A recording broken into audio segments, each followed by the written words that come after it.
Hello दोस्तों, क्या हाल है। तारीख 4 सितंबर 2025, दिन गुरुवार, हिंदी तिथि द्वादशी। और आइए बात करते हैं आज के मुख्य समाचार में देश भर की तमाम बड़ी खबरों पर नजर डालते हैं। देखिए, एक तो आज के दिन को national world wild life day के रूप में मनाया जाता है, यानी राष्ट्रीय वन्य जीव दिवस। और वहीं आज की पहली बड़ी खबर आ रही दोस्तों, आज बिहार बंद का ऐलान किया गया है एनडीए की तरफ से, जो हाल ही में राहुल गांधी की वोट जोड़ो यात्रा के दौरान पीएम मोदी और उनकी माताश्री को गालियां दी गई, अपशब्द बोले गए, तो उसके विरोध में आज एनडीए बिहार बंद का ऐलान। जीएसटी परिषद की जो 56वीं बैठक शुरू हुई, उसके फैसलों का ऐलान आखिरकार आज हो चुका है। बीती देर रात ही सरकार ने अनाउंसमेंट में कहा कि जीएसटी की इसी महीने 22 सितंबर से 2 स्लैब वाला सिस्टम लागू हो जाएगा, यानी 2 ही दरें लागू होगी, 5% और 18%। देश की वित्त मंत्री निर्मला सीतारमण बोली कि दूध, रोटी और पिज्जा, इस तरह की चीजें अब बिल्कुल जीएसटी फ्री रहेगी। सीमेंट पर भी जीएसटी टैक्स को 28% से घटाकर 18% ही कर दिया, तो इससे लोगों का मकान बनवाना भी सस्ता होगा। आखिरकार जीएसटी काउंसिल की जो बीते दिन बैठक शुरू हुई, उसमें 12% और 28% वाले स्लैब को हटाने के प्रस्ताव को मंजूरी मिल चुकी है। ये जानकारी खुद वित्त मंत्री निर्मला सीतारमण ने प्रेस कॉन्फ्रेंस में दी। उन्होंने बताया कि मौजूदा जीएसटी स्ट्रक्चर को सरल बनाने के लिए अब 2 ही स्लैब लागू किए जाएंगे 22 सितंबर से, 5 और 18% वाला। और सरकार के इस फैसले से करीब 175 तरह के आइटम्स सस्ते होंगे। हालांकि ये 5-18 के अलावा एक और जीएसटी स्लैब रहेगा। कुछ लग्जरी आइटम्स और जो तंबाकू, गुटखा, सिगरेट वगैरह ये प्रोडक्ट्स होते हैं, इन पर 40% जीएसटी लगाया जाएगा। वैसे तो ये जीएसटी मीटिंग 2 दिन होनी थी, लेकिन इसको एक ही दिन में समाप्त कर दिया गया और सरकार ने फैसलों का भी ऐलान कर दिया। और इस जीएसटी मीटिंग की बैठक में क्या क्या हाइलाइट्स रहे, इसकी जानकारी भी आप देख सकते हैं स्क्रीन पर। अब सरकार के इस फैसले से टोटल 175 तरह के आइटम्स पर जीएसटी की दरों में कटौती आएगी, यानी रोजमर्रा की लाइफ में काम आने वाली ढेर सारी चीजें सस्ती होगी। जैसे काफी फूड आइटम हो गए, बादाम, snacks, ready to eat item, jam, घी, मक्खन, अचार, मुरबा, चटनी, automobile, tractor, electronics, AC, fridge, refrigerator वगैरह, गाड़ियां वगैरह, समझ रहे हो, ढेर सारी चीजें जो रोजमर्रा की लाइफ में काम आती हैं, तो वो अब सस्ती देखने को मिलेगी। और ये देश में केंद्र की नरेंद्र मोदी सरकार का अब तक का सबसे बड़ा बदलाव रहा है। वित्त मंत्री ने कहा कि हम ये सुनिश्चित करने जा रहे हैं कि जीएसटी स्थिर रहे और स्थायी रहे। हम जीएसटी के मुआवजे को लेकर भी कदम बढ़ा रहे हैं। दूध, छेना, पनीर वगैरह इस तरह के डेयरी प्रोडक्ट्स पर भी अब कोई टैक्स नहीं लगेगा। रोटी, पराठे वगैरह को भी कर से मुक्ति दी गई है। और भी किन किन चीजों पर अब टैक्स नहीं देना पड़ेगा आपको, जिससे कि ये चीजें अब आपको सस्ती मिलेगी, तो कुछ और आइटम्स की लिस्ट आप देख सकते हैं। एक तो खाद्य पदार्थों पर सरकार ने बड़ी राहत दी है। मक्खन, घी, बटर, ऑयल, चीज वगैरह, ये सब चीजों पर जो अभी टैक्स 18% या 12% था, उसको भी घटाकर 5% ही कर दिया। इसके अलावा भी खजूर, अंजीर, आम, संतरा, नींबू जैसे सूखे फलों पर भी जो जीएसटी पहले 12% देना पड़ता था, तो अब 5% ही लगेगा। और कुछ चीजों पर जहां पहले 5% था, उन पर अब बिल्कुल 0% टैक्स लगेगा, यानी वो जीएसटी से बिल्कुल ही बाहर हो जाएगी। और भी कुछ आइटम्स देख सकते हैं जो 12 से 18 स्लैब से 5% वाले स्लैब में आ गए। और कुछ मांस, मछली और अन्य समुद्री उत्पाद, ये चीजें भी सस्ती होगी, इन पर भी जीएसटी टैक्स में कटौती हुई है। तो अभी जो नवरात्रि, दीपावली वगैरह का त्योहारी सीजन आने वाला है, इससे पहले सरकार की तरफ से आम आदमी को महंगाई से राहत देने के लिए ये शानदार फैसला लिया गया। ठीक है। और ये जो दोस्तों जीएसटी काउंसिलिंग की बैठक हुई, उधर 8 विपक्षी राज्यों की भी बैठक हुई, जिन्होंने वित्त मंत्री के सामने कई अपनी मांगे भी रखी। विपक्ष की इस रणनीतिक बैठक में तमिलनाडु, तेलंगाना, पंजाब, पश्चिम बंगाल, हिमाचल प्रदेश, कर्नाटक और झारखंड जैसे राज्यों के वित्त मंत्री या प्रतिनिधि शामिल हुए। और 2500 रुपए तक के जूते, चप्पल और परिधानों पर भी जीएसटी घटाकर 5% कर दिया है। बाकी कुछ और ये डिटेल जानकारी आप देख सकते हैं दोस्तों। पहले जो टोटल जीएसटी के 4 स्लैब थे, 5, 18, 12 और 28, ये चारों घटकर अब सिर्फ 2 ही स्लैब रह जाएंगे, केवल 5 और 18। और जीएसटी में इस बदलाव के बाद अब आम आदमी को कितना टैक्स देना पड़ेगा, कितनी महंगाई से राहत मिलेगी, इस बाबत कुछ अलग अलग चीजों की टैक्स डिटेल जानकारी भी आप इस टेबल में देख सकते हैं।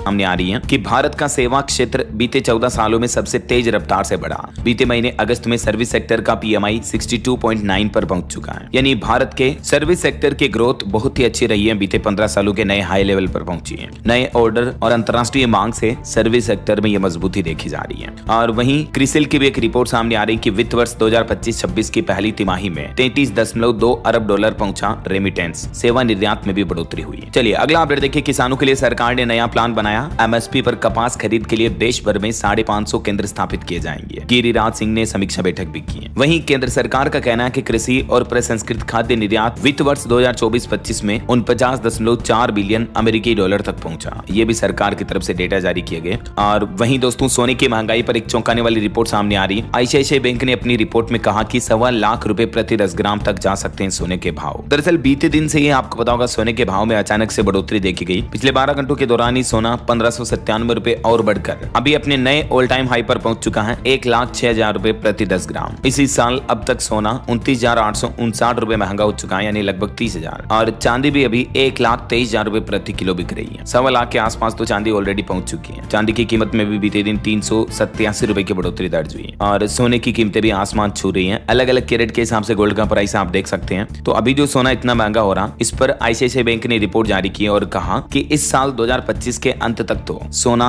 99,500 से लेकर 1,10,000 रुपए प्रति 10 ग्राम पर बीच में कारोबार करेगा, मतलब बीच में बना रहेगा। लेकिन अगले साल 2026 की पहली 6 माही में ही सोने का दाम 1,10,000 रुपए से बढ़कर 1,25,000 रुपए प्रति 10 ग्राम तक बढ़ जाए। घटनाक्रमों से प्रभावित होगा तो अमेरिकी गवर्नमेंट टैरिफ वगैरह पर क्या फैसले लेती है, डॉलर रुपया विनिमय दर पर भी सोने की कीमतें टिकी रहती हैं। तो जैसे जैसे अमेरिका की और भू राजनीतिक घटनाएं देखने को मिलेगी, सोने की कीमतों के अपडेट हमें पता चल जाएंगे, है ना। चलिए अगली खबर देखिए। अमेरिका से पहली बार भारत को हस्तांतरित होगी परमाणु तकनीक। 5 सालों के प्रयास के बाद रास्ता साफ हुआ। आखिरकार अमेरिकी कंपनी अपनी परमाणु प्रौद्योगिकी भारत को हस्तांतरित करने जा रही है। भले ही अभी टैरिफ की वजह से भारत के साथ तनावपूर्ण अमेरिकी संबंध चल रहे हो, लेकिन इनके बीच ये भारत के लिए एक बड़ी उपलब्धि मानी जा रही है, क्योंकि अमेरिका की फ्लोसर्व कॉर्पोरेशन ने भारत की कोर एनर्जी सिस्टम लिमिटेड के साथ देश में परमाणु ऊर्जा जरूरतों को पूरा करने के लिए अपने प्राइमरी कूलेंट पंप पीसीपी प्रौद्योगिकी के हस्तांतरण यानी टेक्नोलॉजी शेयर पर सहमति बनी है। दोनों कंपनियों के बीच समझौता हुआ, तो ये एक बहुत ही अच्छी बात है इंडिया अमेरिका के बिगड़ते रिश्तों के बीच, है ना। वैसे भारत को लेकर एक अच्छी रिपोर्ट ये भी सामने आ रही है कि भले ही अमेरिका भारी भरकम टैरिफ लगा रहा हो, लेकिन एक झटके में अमेरिकी टैरिफ के नुकसान की भरपाई हो जाएगी, क्योंकि 4 देशों ने हामी भी भर दी है। इन 4 देशों का जल्दी भारत के साथ एफटीए यानी फ्री ट्रेड एग्रीमेंट व्यापार समझौता हो जाएगा। 1 अक्टूबर से ही प्रभावी लागू होगा। कानूनी रूप से भी प्रारूप शामिल हुआ और इस समझौते से भारत को $100 अरब से भी ज्यादा का निवेश मिलेगा। तो ये एक भारत के लिए अच्छी बात है। देखिए भारत व ईएफटीए के बीच भी व्यापार समझौता फाइनल हो चुका है, जो कि 1 अक्टूबर से लागू होगा। खुद स्विट्जरलैंड की तरफ से इस बात की जानकारी दी गई और एक अच्छी रिपोर्ट ये भी सामने आ रही है कि भारत अमेरिका के बीच भी ट्रेड डील नवंबर महीने तक होने की उम्मीद है। देश के वाणिज्य मंत्री पीयूष गोयल बोले कि चीजें जल्द ही पटरी पर लौटेगी। अभी भारत पर भले ही अमेरिका ने 50% टैरिफ लगा रखा हो, लेकिन जल्द ही दोनों देशों के बीच व्यापार समझौता ट्रेड डील होने की उम्मीद है। इधर अमेरिकी राष्ट्रपति डोनाल्ड ट्रंप ने भी एक बयान में कहा कि भारत टैरिफ लगाकर हमें मार रहा है। मैं टैरिफ को सबसे बेहतर समझता हूँ। पहले उन्होंने कहा था कि भारत का अमेरिका से एक तरफा रिश्ता है, उसके बाद अब उन्होंने भारत पर सीधा एलिगेशन लगाया और कहा कि भारत हम पर टैरिफ लगाकर हमें मार रहा है। देखिए जरा, चलिए अगला अपडेट देखिए कि रिलायंस जियो कंपनी का यूजर बेस 50 करोड़ के पार पहुंचा। ये आंकड़ा अमेरिका, यूके और फ्रांस जैसे देशों की कुल आबादी से भी ज्यादा है। और इस मौके पर जियो कंपनी ने कई ऑफर्स भी पेश किए, यानी जियो के कुल यूजर्स की संख्या 500 मिलियन से भी ज्यादा हो चुकी है और भारत की सबसे बड़ी टेलीकॉम कंपनी बन चुकी है रिलायंस जियो। अभी रिलायंस जियो इन्फोकॉम लिमिटेड के चेयरमैन आकाश अंबानी बन चुके हैं। चलिए अगली खबर आ रही है। दिल्ली में रोड परियोजनाओं पर खर्च होंगे 50,000 करोड़ रुपए। केंद्रीय मंत्री नितिन गडकरी ने यह बात की जानकारी दी। उन्होंने कहा कि वर्तमान में 1 लाख करोड़ रुपए के विकास कार्य चल रहे हैं और अब अगले 6 महीनों में दिल्ली में सड़क परियोजनाओं पर 50,000 करोड़ रुपए और खर्च किए जाएंगे। चलिए अगला अपडेट देखिए दोस्तों। पंजाब राज्य में जो अभी भारी बारिश और बाढ़ से हालात काफी गंभीर चल रहे हैं। इस बीच पंजाब सरकार ने राज्य को आपदा प्रभावित राज्य घोषित कर दिया है। बाढ़ की चपेट में है 23 जिले। देश की राजधानी दिल्ली में भी यमुना नदी ने तोड़ा 2010 का रिकॉर्ड और भी देश के कई राज्यों में भारी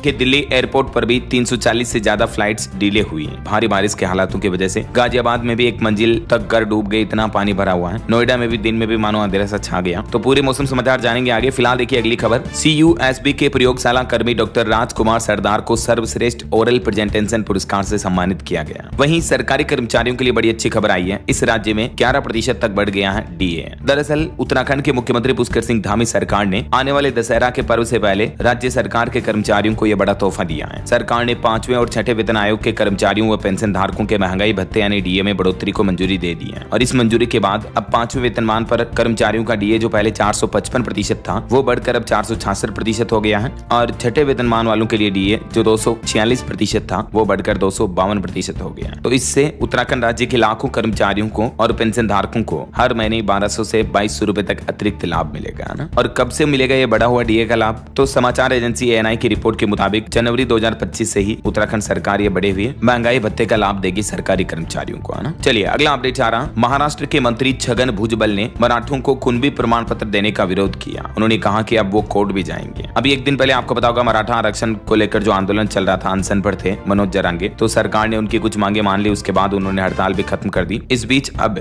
महाराष्ट्र के मंत्री की तरफ से यह बड़ी घोषणा की गई। और कुछ बड़ी हेडलाइंस न्यूज सुर्खियां देखिए दोस्तों। इजराइल हमास युद्ध के बाद अब गाजा में कम से कम 21,000 बच्चे विकलांग हो गए। संयुक्त राष्ट्र समिति की रिपोर्ट में ये चौंकाने वाला खुलासा सामने आ रहा। देखिए युद्ध की वजह से कितनी भयंकर तबाही मचती है। इन डेटा, इन आंकड़ों को देखकर आप अंदाजा लगा सकते हैं। हजारों लाखों बच्चे और बड़े लोग मारे गए, वो तो अलग है, लेकिन 21,000 बच्चे तो विकलांग हो गए, जो जीवन भर अब परेशानियों का सबब झेलेंगे। और वही खबर है, जम्मू के अखनूर में बाढ़ में फंसे 44 नागरिकों को भी बीएसएफ ने रेस्क्यू किया। दिल्ली में यमुना नदी का जलस्तर भी 207 मीटर बढ़ा। निचले इलाकों में बाढ़ का खतरा बढ़ा है। केंद्रीय गृह मंत्री अमित शाह के आवास पर भी बिहार विधानसभा चुनावों को लेकर बैठक हुई। प्रधानमंत्री नरेंद्र मोदी ने सभी देशवासियों को कर्मा पूजा की ढेरों शुभकामनाएं भी दी। और केंद्रीय कृषि मंत्री शिवराज सिंह चौहान आज गुरुवार को पंजाब राज्य का दौरा करेंगे, बाढ़ के हालातों का जायजा लेंगे। वहीं पाकिस्तान, बांग्लादेश और अफगानिस्तान से भारत आए अल्पसंख्यकों के लिए राहत की खबर है। दिसंबर 2024 तक आए हिंदू, सिख, बौद्ध, जैन, पारसी और ईसाई अब भारत में रह सकेंगे, क्योंकि गृह मंत्रालय ने आदेश जारी करके पासपोर्ट और वीजा की अनिवार्यता से छूट का यह बड़ा फैसला लिया है ऐसे लोगों के लिए, ना। चलिए आगे बढ़ते हैं खबरों में। देखिए आप, सुप्रीम कोर्ट में इस महत्वपूर्ण मुद्दे पर सुनवाई हुई और इसमें राज्यों ने कहा कि राज्यपाल का कानून बनाने में कोई रोल नहीं है। बंगाल, तेलंगाना और हिमाचल राज्यों ने सुप्रीम कोर्ट में दलील दी। राज्यपालों और राष्ट्रपति के लिए डेडलाइन से जुड़े मामले की सुनवाई के दौरान पश्चिम बंगाल, तेलंगाना और हिमाचल की सरकारों ने विधेयक को रोक कर रखने की विवेकाधिकार शक्ति का विरोध किया। विधानसभा से पास बिलों पर राष्ट्रपति और राज्यपाल की मंजूरी की डेडलाइन तय करने वाली राज्यों की याचिकाओं पर यह सुप्रीम कोर्ट में लगातार 7वें दिन भी सुनवाई हुई और इसमें राज्यों ने यह बात कही कि कानून बनाना विधानसभा का काम है, इसमें राज्यपालों की कोई भूमिका नहीं है, वे केवल औपचारिक प्रमुख होते हैं। चलिए अगला अपडेट देखिए। कर्नाटक हाई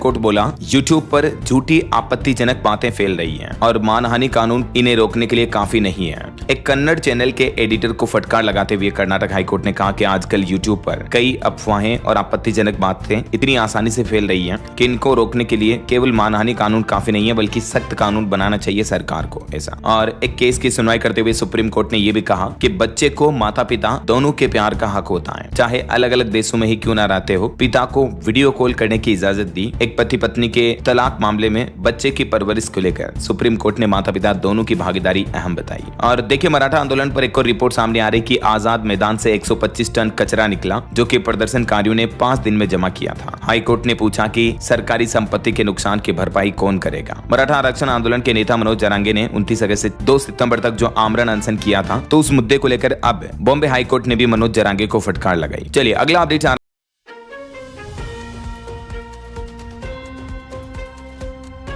आयकर अधिनियम 2025 को लेकर खबर देखिए। भारत के नए कर ढांचे की नींव रखी जा चुकी है, जो कि 1 अप्रैल 2026 से प्रभावी होगा, यानी लागू हो जाएगा। सरकार जो न्यू इनकम टैक्स बिल लेकर आ रही है, उसको लेकर फाइनल अपडेट जारी किया है। जो नया वित्त वर्ष शुरू होगा 2026, उससे ही आपको ये हमारे देश में नए इनकम टैक्स के रूल्स रेगुलेशंस वगैरह देखने को मिलेंगे, है ना। चलिए खबर देखिए। IIT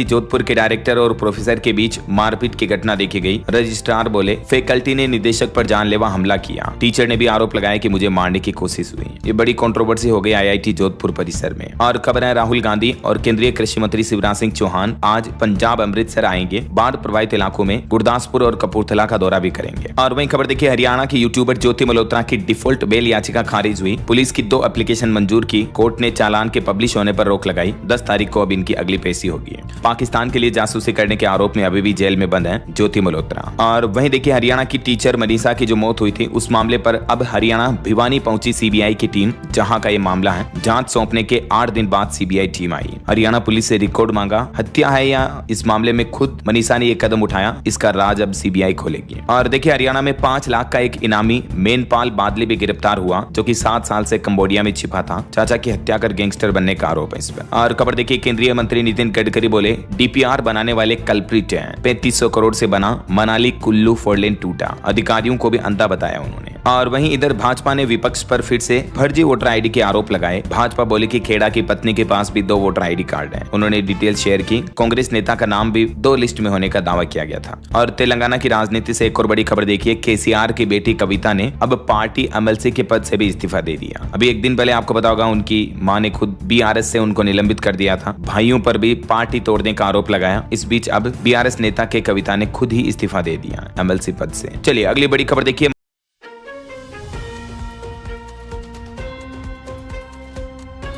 महाराष्ट्र सरकार ने प्राइवेट कंपनियों में काम के घंटे 9 से बढ़ाकर 10 किए। कहा कि इससे राज्य में ज्यादा इन्वेस्टमेंट आएगा। महाराष्ट्र सरकार की तरफ से प्राइवेट कंपनियों में काम करने के हावर्स में ये बदलाव किया गया और महत्वपूर्ण बड़ा फैसला लिया है मुख्यमंत्री देवेंद्र फडणवीस की अध्यक्षता में हुई कैबिनेट बैठक में। वैसे तो ये नियम कर्नाटक, तमिलनाडु जैसे राज्यों में पहले से ही लागू है, लेकिन अब महाराष्ट्र में भी ये नया नियम लागू होगा ना। और वहीं देखिए शीना बोरा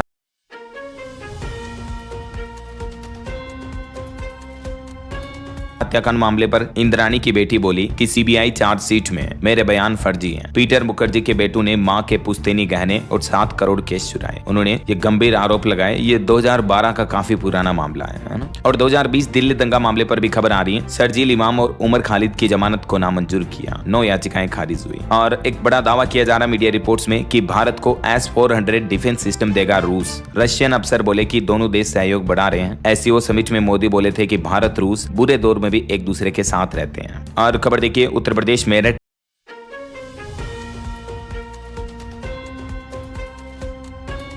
जेल में बंद मुस्कान बोली कि मैं श्री कृष्ण जैसा बेटा चाहती हूँ। देखिए मतलब खुद के कर्म तो ऐसे है कि खुद अपने पति सौरभ की जान लेकर जेल में बंद है और बेटा चाहिए कृष्णा जैसा। वैसे अभी मुस्कान 6.5 महीने की प्रेग्नेंट है, लेकिन सबसे बड़ा सवाल अभी भी यह है कि आखिर बच्चे का असली पिता कौन है, सौरभ या साहिल, जो कि मुस्कान का आशिक है। तो ये डीएनए रिपोर्ट सामने आने के बाद ही पता चलेगा। जांच पड़ताल अभी भी चल रही है इस मुद्दे पर। चलिए अगला अपडेट देखिए। गाँव में भी अब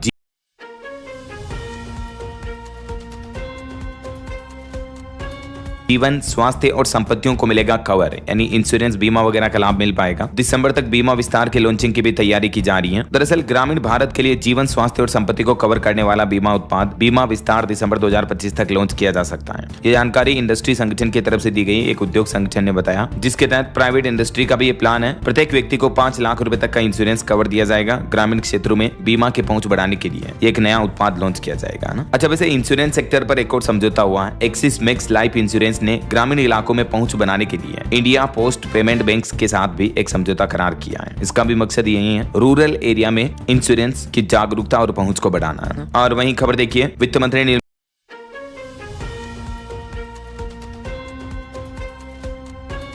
सिंगापुर के प्रधानमंत्री के साथ बातचीत की। सीमा पार डेटा प्रवाह, पूंजी बाजार में सहयोग समेत कई अहम मुद्दों पर वार्तालाप हुई। बहरहाल अभी तो अपन कुछ और महत्वपूर्ण और काम की खबरें देखेंगे दोस्तों, लेकिन फिलहाल वक्त तो चला है आज के ताजा मौसम समाचार जानने का। और हाँ, एक छोटी सी नदी ने पिछले कई सालों का रिकॉर्ड तोड़ दिया। अभी इतनी भयंकर बाढ़ के हालातों में यमुना बह रही है कि मुख्यमंत्री ऑफिस तक भी पानी पहुंच चुका है और राजधानी के शमशान घाट भी बंद हुई है।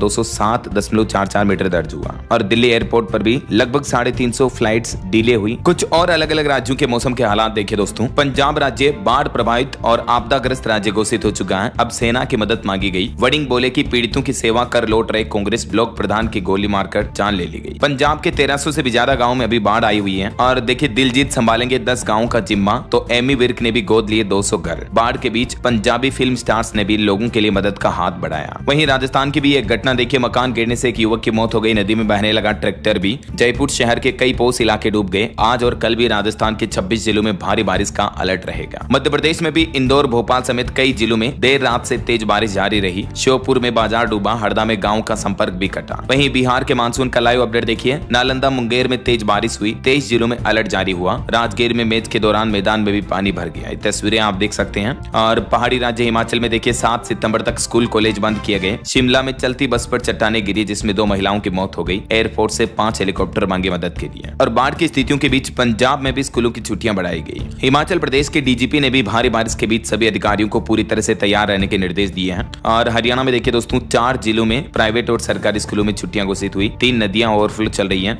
हथिनी कुंड बैराज पर एसडीआरएफ के जवानों को तैनात किया गया। बीते 24 घंटों में ही हरियाणा में 11 लोगों की मौतें हुई। वैसे अभी हरियाणा के 7 जिलों के लिए गग्गर नदी भी खतरा बनी हुई है। नदी किनारे बने घरों में दरारें आ गई, जमीनें भी धंसने लगी हैं। ये तस्वीरें आप देख सकते हैं। और वहीं हरियाणा के अंबाला में भी देखिए दोस्तों टांगरी नदी ओवरफ्लो हो रही है। प्रशासन ने लोगों को घर न छोड़ने का आदेश दिया। कई जगहों पर कॉलोनियों में 5-5 फुट तक पानी भरा हुआ है। एसडीआरएफ के जवान तैनात हुए यहाँ भी। और उत्तर प्रदेश की ये कुछ तस्वीरें देखिए। बाढ़ में डूब रहे तेंदुए के शावक को बचाया गया। पीलीभीत में शमशान और हाईवे भी डूब गए। सड़कों पर दाह संस्कार करना पड़ रहा, इतनी गंभीर स्थितियां चल रही है। बाकी मेरठ वगैरह में आज भी स्कूल बंद रहेंगे। हालांकि स्काईमेट वेदर की रिपोर्ट में लेटेस्ट अपडेट में बताया गया कि इस महीने सितंबर के अंत तक बारिश घट सकती है। जून जुलाई अगस्त महीनों जितना बादल सितंबर में नहीं बरसेंगे, लेकिन अभी फिलहाल शुरुआती दिनों में तो अच्छी जमकर बारिश देखने को मिल रही है ना। और भी दोस्तों अगले 24 घंटों के दौरान मौसम की संभावित गतिविधियां देश भर में क्या रह सकती हैं, जिसकी जानकारी आप देख सकते हैं।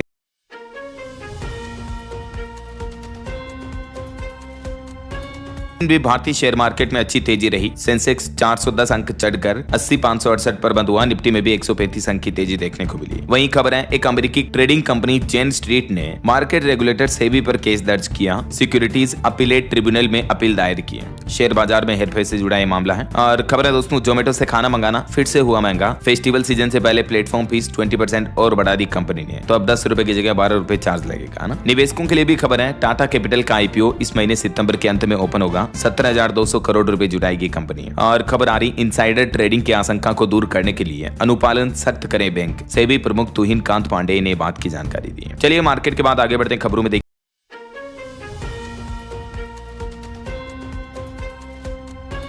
क्या पाकिस्तान का एक और पर्दाफाश हुआ है। टीआरएफ के जरिए विदेशी फंडिंग से आतंक फैलाया जा रहा था। एनआईए की जांच में खुलासा हुआ है। चलिए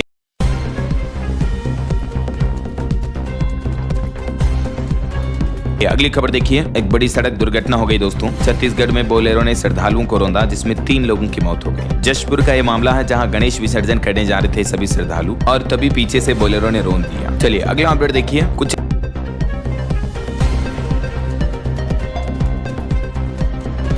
अंतर्राष्ट्रीय न्यूज खबरें आ रही हैं। चीन ने अमेरिका तक मार करने वाली मिसाइलें दिखाई। विक्ट्री डे परेड में माओ जैसी ड्रेस में पहुंचे राष्ट्रपति शी जिनपिंग। कहा कि हम डरते नहीं, आगे बढ़ते हैं। वहीं खबर आ रही कि चीन से किम जोंग का झूठा गिलास ले गए बॉडीगार्ड्स। पुतिन से मुलाकात के बाद फिंगरप्रिंट भी मिटाए। सीक्रेट जानकारी लीक होने का खतरा है। और चीन की विक्ट्री डे परेड की ये कुछ और तस्वीरें देखिए। चीनी सेना में शामिल हुए रोबोट भेड़िए भी, बिना पायलट के उड़ने वाला फाइटर जेट और पानी के अंदर चलने वाला ड्रोन भी। चाइना ने अपना 80वां विक्ट्री डे मनाया और इस दरमियान ये शक्ति प्रदर्शन किया। वहीं खबर आ रही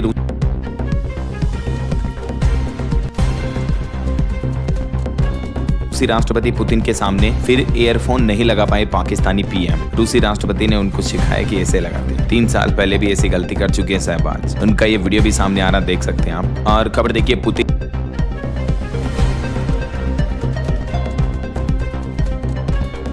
और जिनपिंग ने इंसान के 150 साल जीने और अमर होने पर बात की और ये बातचीत माइक में भी रिकॉर्ड हुई। रूस के राष्ट्रपति व्लादिमीर पुतिन और चीनी राष्ट्रपति की ये सीक्रेट बातचीत रिकॉर्ड हो गई। और खबर देखिए नॉर्थ कोरिया के सुप्रीम लीडर किम जोंग की बेटी पहली बार नॉर्थ कोरिया के बाहर दिखाई दी। अपने पिता के साथ वो चीन के विक्ट्री परेड में शामिल होने आई थी। दावा किया जा रहा है कि वो अगली लीडर होगी। और खबर है भारत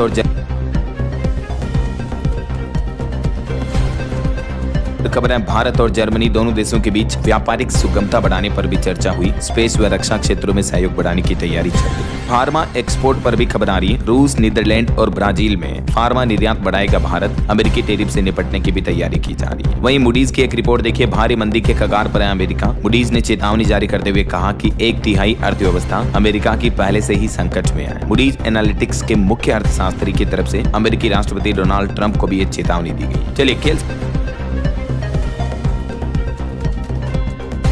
चेतावनी दी गई। चलिए खेल समाचार पर खबर देखिए। साउथ अफ्रीका ने 7 विकेट से जीता लीड्स वनडे मैच। और हॉकी एशिया कप के सुपर 4 में भारत कोरिया के बीच मैच विड्रॉ हुआ। स्कोर 2-2 से बराबर रहा। और वहीं खबर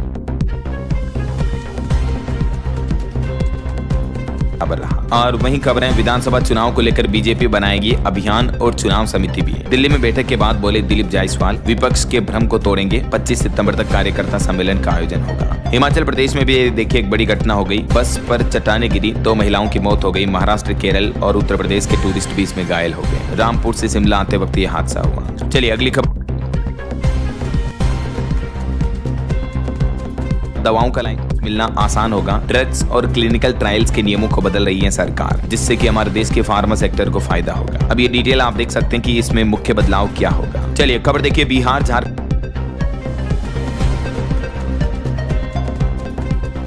बिहार, झारखंड और छत्तीसगढ़ के रेल यात्रियों के लिए खुशखबरी। 23 अक्टूबर से चलेगी छठ रैली आयोजित होगी। उन्होंने कहा कि संवैधानिक अधिकार है हमारा, परिसीमन सुधार का मुद्दा रखेंगे। और देखिए पाकिस्तान में एक घटना हो गई, क्वेटा में रैली के दौरान ब्लास्ट हुआ, जिसमें 14 लोगों की जान चली गई, 30 से ज्यादा घायल हो गए। वहीं 6 सितंबर को बिहार के मुख्यमंत्री नीतीश कुमार भी राजपुर का दौरा करेंगे। कई विकास परियोजनाओं का मुख्यमंत्री उद्घाटन करेंगे। और बिहार पटना में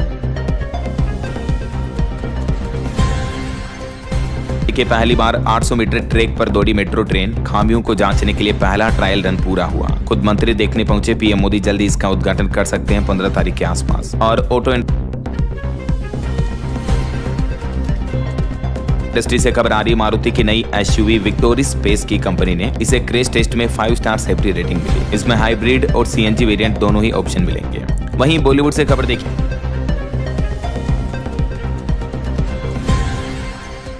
एक्ट्रेस गौहर खान बनी दूसरी बार मां, बेबी बॉय को जन्म दिया। सोशल मीडिया पर गुड न्यूज शेयर की। और देखिए जब बिहार के मुख्यमंत्री नीतीश कुमार गयाजी पहुंचे तो विकास पुरुष जिंदाबाद के नारे लगाए लोगों ने। उन्होंने कहा कि जनता की हर जरूरत को पूरा करेगी सरकार। यूएस टेरिफ पर एक और खबर आ रही कि भारत ने तांबे पर 50% टेरिफ को लेकर भी अमेरिका से मांगा परामर्श। जल्दी बातचीत होने की उम्मीद है। और रशियन ऑयल पर भी खबर देखिए। अमेरिका से टेरिफ विवाद के बीच भारत ने रूस से तेल की खरीदारी कम की। चीन को लेकर भी अपडेट सामने आ रहा। ब्लूमबर्ग की तरफ से रिपोर्ट जारी की गई। और वहीं देखिए दोस्तों, वैज्ञानिकों के एक शोध में चौंकाने वाला खुलासा सामने आ रहा कि पुरुषों से ज्यादा महिलाओं में होती है एंजाइटी और डिप्रेशन की समस्या। विश्व स्वास्थ्य संगठन WHO की तरफ से एक रिपोर्ट जारी की गई महिला पुरुषों के मानसिक स्वास्थ्य को लेकर। और कॉम्पिटिटिव एग्जाम पर भी खबर देखिए। दिव्यांग उम्मीदवारों के लिए कुछ नियमों में बदलाव हुआ है। अब ऑन स्क्राइब सिस्टम खत्म होगा। केंद्र सरकार ने दिव्यांग उम्मीदवारों के लिए आयोजित होने वाली प्रतियोगी परीक्षाओं में स्क्राइब यानी लिखने वाले सहायक से जुड़े नियम में बदलाव किया है। और नई गाइडलाइन में अब ऑन स्क्राइब सिस्टम को चरणबद्ध तरीके से खत्म किया जाएगा धीरे धीरे ऐसा। तो अब इस बदलाव के बाद नए प्रावधान क्या होंगे दिव्यांग स्टूडेंट्स के लिए, जिसकी डिटेल जानकारी भी आप देख सकते हैं। चलिए केंद्र सरकार की कैबिनेट बैठक में 1500 करोड़ की योजना को मंजूरी मिली। ई वेस्ट से निकाले जाएंगे कीमती खनिज। 70,000 रोजगार के अवसर भी पैदा होंगे। प्रधानमंत्री नरेंद्र मोदी की अध्यक्षता में जो कैबिनेट की बैठक हुई, इसमें सबसे बड़ा फैसला 1500 करोड़ की प्रोत्साहन योजना को मंजूरी देना रहा। ये योजना देश में ई वेस्ट और बैटरी के कचरे से कीमती खनिज निकालने की क्षमता विकसित करने के लिए लाई गई है केंद्र सरकार की तरफ से, है ना। चलिए खबर देखिए। इनसाइडर ट्रेडिंग की आशंका को दूर करने के लिए अनुपालन सख्त करे बैंक। सेबी प्रमुख तुहिन खान ने निर्देश दिए। वहीं खबर आ रही उत्तर प्रदेश, पंजाब समेत कई राज्यों में आज स्कूल कॉलेज भी बंद रहेंगे। भारी बारिश के चलते राज्य सरकारों ने ये फैसले लिए हैं। और उत्तर प्रदेश में आउटसोर्सिंग कर्मचारियों के लिए भी अच्छी खबर है। अब 3 साल के लिए होगी भर्ती। पीएफ से सैलरी तक कई चीजों में बदलाव होगा। मैंने आपको बताया था ना, सीएम योगी आदित्यनाथ ने कैबिनेट बैठक में कई महत्वपूर्ण फैसले लिए, है ना। बीते दिन सारी डिटेल जानकारी आपको विस्तार से बताई थी। चलिए अगला अपडेट देखिए। क्रिटिकल मिनरल्स रीसाइक्लिंग को भी बढ़ावा मिलेगा। सरकार ने जो 1500 करोड़ की इंसेंटिव स्कीम को मंजूरी दी, उससे ई वेस्ट के जरिए कीमती खनिज धरती से निकाले जाएंगे और हजारों लोगों को रोजगार भी मिलेगा। और चैट जीपीटी का एक अपडेट देखिए। भारत समेत दुनिया भर में ठप पड़ गया था एआई चैट जीपीटी, नहीं कर रहा रेस्पॉन्ड। हजारों यूजर परेशान हुए। वहीं ओपन एआई ने भारत पर बड़ा दांव खेला है। 1 गीगावाट डेटा सेंटर बनाने की तैयारी की जा रही है। 5 लाख मुफ्त लाइसेंस भी बांटेगी एआई कंपनी भारत में। और सेमिकॉन इंडिया समिट के दूसरे दिन भी पहुंचे पीएम मोदी। उन्होंने कहा कि कागजी कार्यवाही घटने से चिप उत्पादन भी तेज होगा। वहीं गूगल कंपनी को अमेरिकी अदालत से बड़ी राहत मिली है। अब कंपनी को नहीं बेचना पड़ेगा क्रोम ब्राउजर। डेटा साझा करने का आदेश जारी हुआ। चलिए अगली खबर देखिए। आदिवासियों तक मेडिकल सेवाओं की पहल, छत्तीसगढ़ कॉन्टिनेंटल हॉस्पिटल तेलंगाना के बीच MOU संपन्न हुआ। वहीं भूटान के प्रधानमंत्री रामलला के दर्शन करेंगे। 5 सितंबर को ऐतिहासिक दौरा होगा उनका। कल अयोध्या में खास तैयारियां भी शुरू हुई और गृह मंत्री अमित शाह ने ऑपरेशन ब्लैक फॉरेस्ट के सुरक्षा बलों को सम्मानित किया। 31 नक्सलियों को ढेर किया था। यूपी कानपुर में शिवालय पार्क बनाने का फैसला वापस लिया। मायावती ने योगी सरकार को कहा धन्यवाद। समंदर में बढ़ेगी अब भारत की ताकत, नौसेना को जल्दी मिलेगी 9 नई सबमरीन। कीमतों पर हो रहा मंथन। भारत सरकार और रक्षा मंत्रालय इस नई डील को पूरी करने को लेकर बातचीत कर रहे हैं। और वहीं देखिए उत्तर प्रदेश में बाराबंकी में लाठी चार्ज पर भी सीएम योगी ने बड़ा एक्शन लिया। सीओ को हटाया, चौकी की पूरी पुलिस फोर्स को लाइन हाजिर कर दिया। और वहीं देखिए दोस्तों, ग्रेटर नोएडा वालों के लिए भी खुशखबरी, जल्द ही शुरू होगा एक्वा मेट्रो विस्तार, बनेंगे 11 स्टेशन भी। और खबर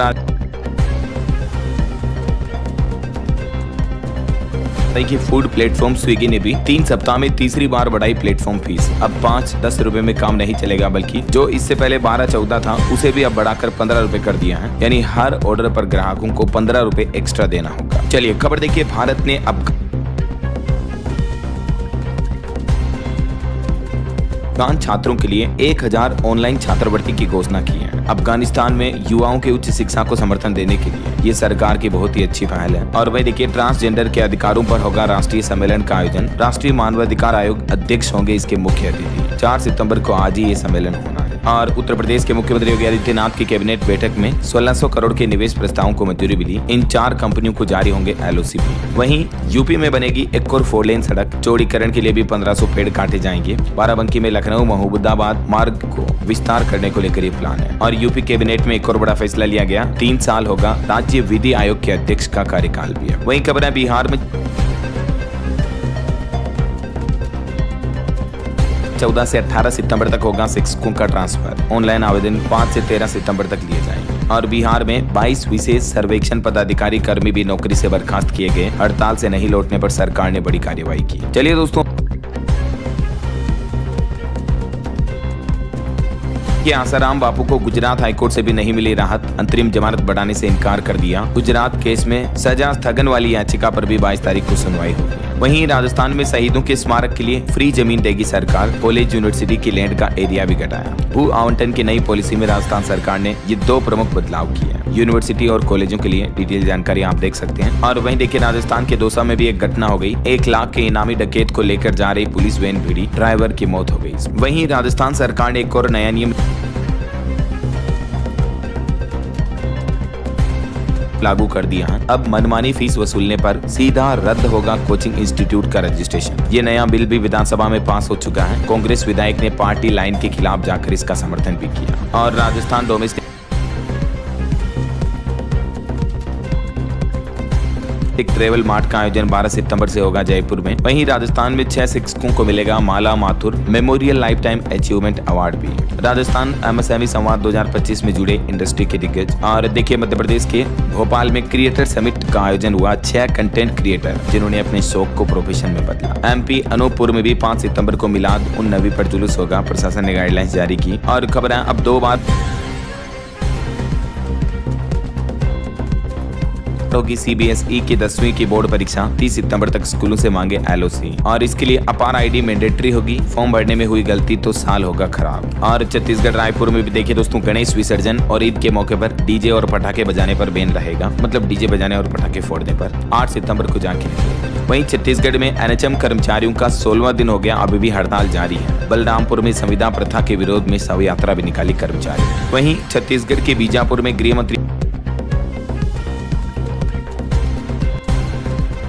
अमित शाह ने ऑपरेशन ब्लैक फॉरेस्ट में शामिल जवानों को सम्मानित किया। मैंने आपको बताया था अपडेट। और देखिए, छत्तीसगढ़ के रायपुर की तरह दुर्ग में भी नो हेलमेट नो पेट्रोल कानून लागू हुआ। यानी पेट्रोल पंपों पर अब आपको तभी फ्यूल दिया जाएगा जब आप हेलमेट लगा कर जाओगे, समझ रहे हो। और छत्तीसगढ़ से दिवाली छठ पर भी 4 और स्पेशल ट्रेनें चलेगी। वहीं उत्तर प्रदेश से एक और बड़ी खबर आ रही,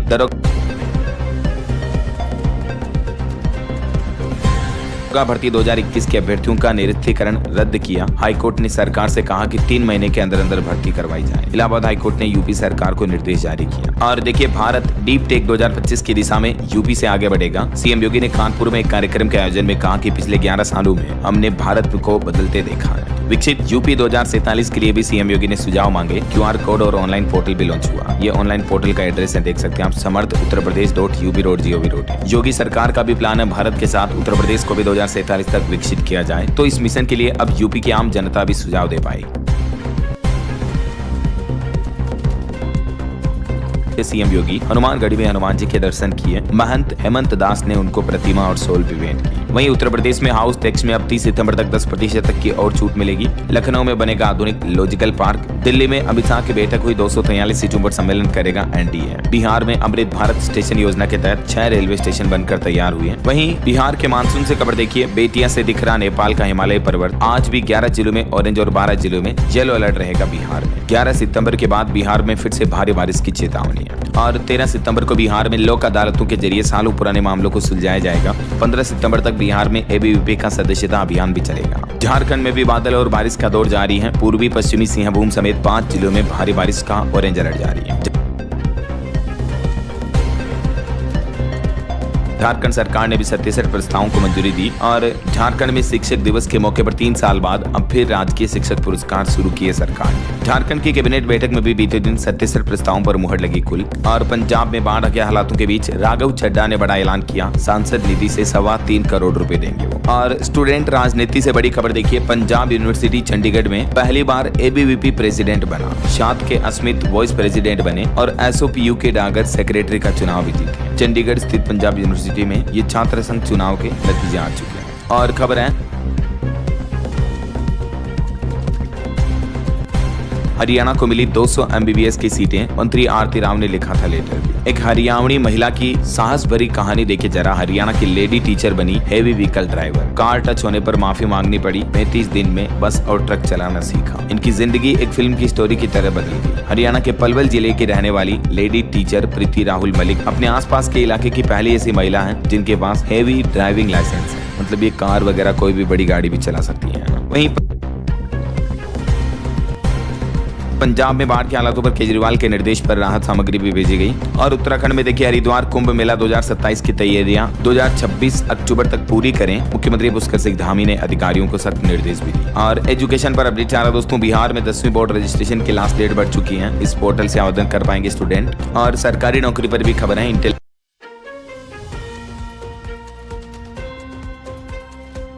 ब्यूरो में 455 पदों पर भर्ती निकली है। 10वीं पास को भी मौका है। इसकी लास्ट डेट रहेगी 28 सितंबर, ठीक है। और बीपीएससी में भी आरबीटीएस होम्योपैथिक कॉलेज में सहायक प्रधानाध्यापक के 18 पदों पर भर्ती की आखिरी आवेदन तारीख बढ़ी। उम्मीदवार अब 20 सितंबर तक आवेदन कर पाएंगे। ओके, और अंत में दोस्तों आज के राशिफल पर नजर डाल लेते हैं। तो देखिए, धनु राशि वालों को आज रुका हुआ पैसा मिलने के योग है। और कर्क राशि के लोगों को भी नौकरी में मनचाहा ट्रांसफर वगैरह मिल सकता है। बाकी और भी कुछ अलग अलग राशियों का राशिफल आप देख सकते हैं स्क्रीन पर। और हाँ दोस्तों, आप मुझे कमेंट करके बताइए कि हाल ही में किस